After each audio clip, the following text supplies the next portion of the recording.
નમસ્તે મિત્રો, મારું નામ છે પ્રણવ અને આજે આપણે જોઈશું ધોરણ 8માં ગણિતનો પહેલો પાઠ સમય સંખ્યાઓ. સમય સંખ્યાઓનો અભ્યાસ કરતા પહેલા આપણે કેટલા પ્રકારની સંખ્યાઓ છે અને કેટલા પ્રકારની સંખ્યાઓનો આપણે અભ્યાસ કરીશું.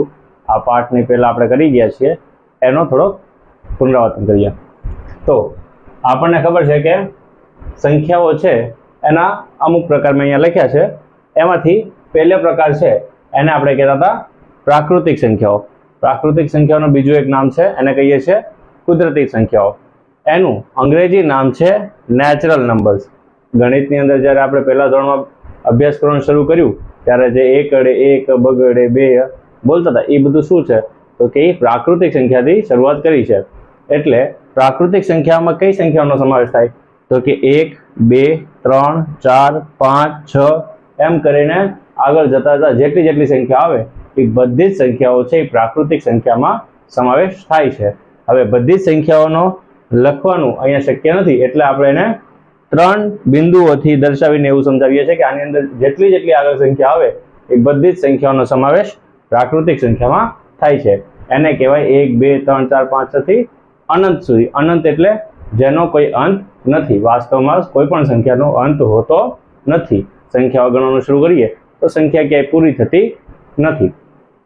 ત્યારબાદ આપણે પ્રાકૃતિક સંખ્યામાં જો કોઈ સંખ્યા ઘટતી હોય, ગણતરી કરતી વખતે કોઈ સંખ્યા નડે આપણને કે ભાઈ આ સંખ્યાને શું કરવું.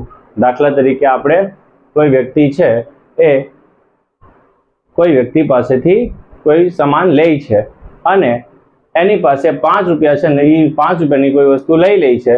તો આની પાસે જે વ્યક્તિએ 5 રૂપિયાની વસ્તુ લીધી છે એની પાસે શું વધ્યું તો કે કંઈ નહીં, રૂપિયાની બાબતે કાંઈ નથી વધ્યું. તો રૂપિયાની બાબતે કાંઈ નથી વધ્યું એને કેવી રીતે લખાય તો એને લખાય 0.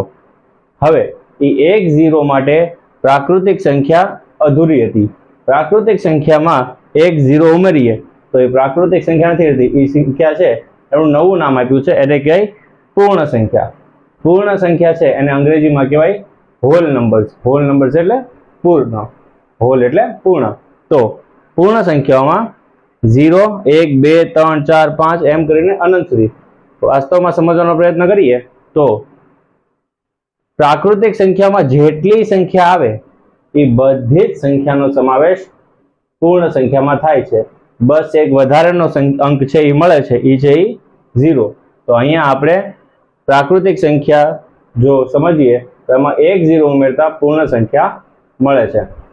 હવે આપણને એમ થાય કે અહીંયા તો સંખ્યાઓ બધી પરિપૂર્ણ થઈ ગઈ, કે હવે આપણને કોઈ સંખ્યાની જરૂર નથી. પણ એક દાખલો સમજીએ કે કોઈ વ્યક્તિએ કોઈ બીજા વ્યક્તિ પાસેથી પૈસા ઉધાર લીધા. માની લો કે મારે કંઈક પૈસાની જરૂર પડી અને હું બેંક પાસેથી લોન લઈ આવું.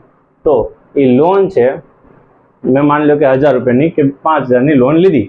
હવે એ 5000 રૂપિયા મારી પાસે છે એમ ગણવા કે મારે દેવાના બાકી છે એમ ગણવા, તો એ કઈ રીતે દર્શાવવું.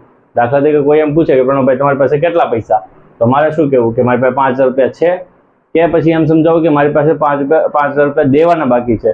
તો એની માટે એક નવો સંખ્યા અલગથી લખવામાં આવી, એને કહેવાય ઋણ સંખ્યાઓ. અહીંયા ઋણ છે એનો મતલબ થયો કોઈ સંખ્યાની આગળ માઇનસ લગાડવું.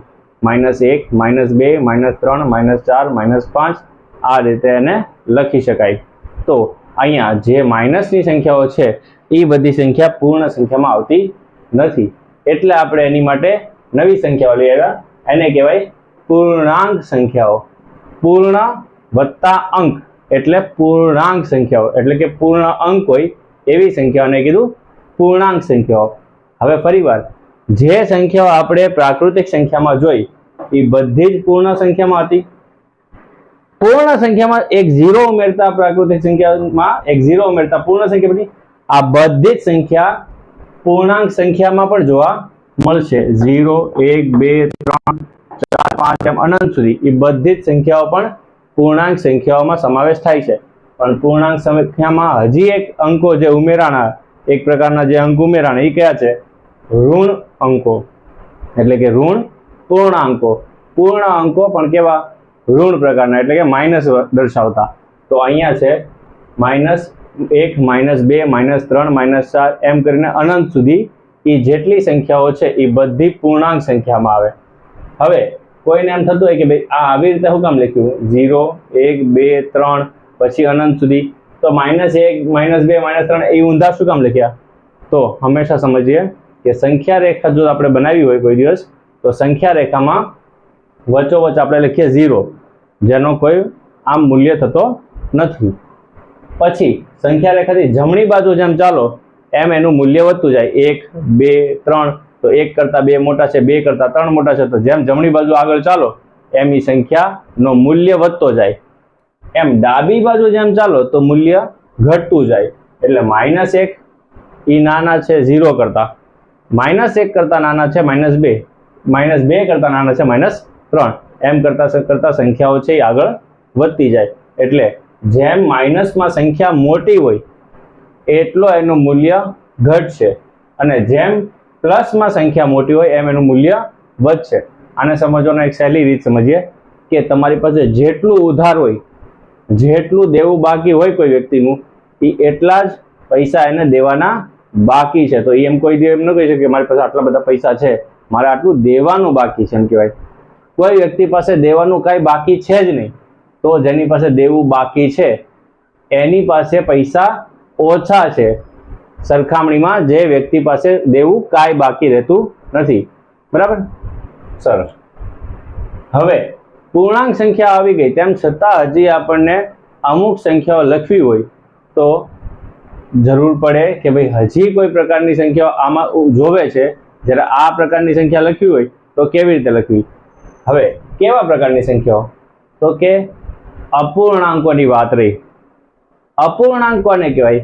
તો જે અધૂરા અંકો છે. દાખલા તરીકે -1, સોરી 1/2, 2/4, 3/4, 8/9, આ બધી અપૂર્ણાંક સંખ્યાઓ છે. અડધો, પા, પોણો, સવા, આ બધી અપૂર્ણાંક સંખ્યાઓ છે. એટલે કે સંખ્યા પૂર્ણ થતી નથી. તો એ જે અપૂર્ણાંક સંખ્યાઓ છે એ ન પ્રાકૃતિકમાં આવ્યું, ન પૂર્ણમાં આવ્યું, ન પૂર્ણાંકમાં આવ્યું. એટલે હવે એને અલગથી લેવા માટે કે એ સંખ્યાઓનો પણ સમાવેશ કોઈ સંખ્યાની અંદર થાય, કોઈ સંખ્યાઓની અંદર ગણતરી કરીએ નહીં. તો અહીંયા આપણે અપૂર્ણાંક સંખ્યાઓ લખી નથી, પણ અપૂર્ણાંક સંખ્યાનો મતલબ આપણને સમજાય છે.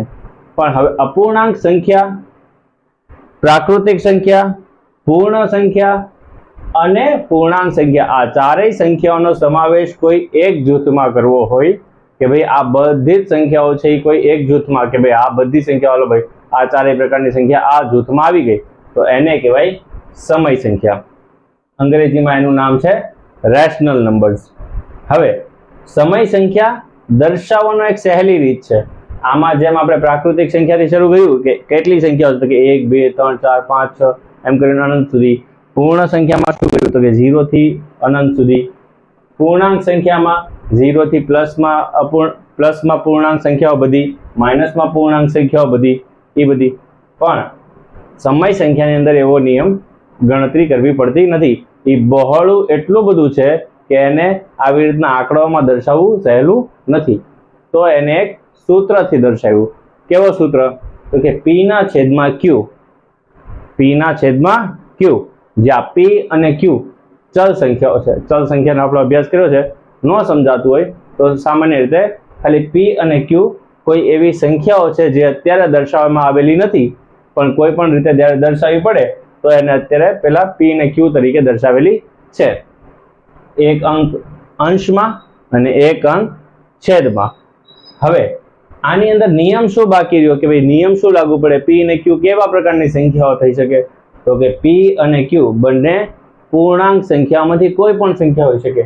એટલે કે આમાં પૂર્ણાંક જેટલી સંખ્યાઓ છે એમાંથી કોઈ પણ સંખ્યા P હોઈ શકે ને કોઈ પણ સંખ્યા Q હોઈ શકે. બસ એક Q માટેનો નિયમ બાકી રહે છે કે જે Q બરાબર 0 થઈ શકતો નથી. Q બરાબર 0 ક્યારેય હોય નહીં. એની બાબત આપણે ચર્ચા આગળના વિડીયોમાં કરશું. Thank you.